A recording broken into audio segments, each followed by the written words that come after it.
Harvard students don't study harder than you, they study different, and these 4 methods will change how you focus forever. You sit for hours, books open, phone nearby, but nothing goes in your brain. Sound familiar? Here's the truth. You don't have a focus problem. You have a method problem. Harvard students use systems, not motivation. Let's break the 4 most powerful ones. 1. Active recall.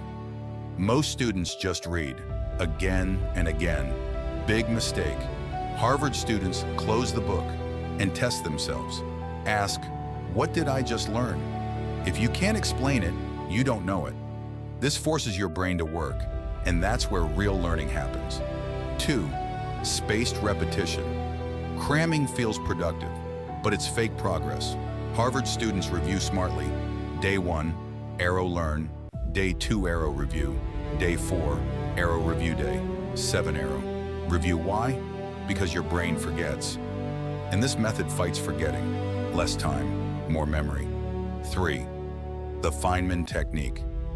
If you can't explain it simply, you don't understand it. Harvard students pretend to teach. Take a topic. Explain it like you're teaching a 10-year-old. Stuck? That's your weak point. Fix it. Repeat. Boom. Clarity unlocked. 4. Deep work rule. This is the most powerful one. No phone, no notifications, no distractions. Just 30 to 60 minutes. Pure focus. Most students study for 5 hours distracted. Harvard students, 1 hour of deep focus.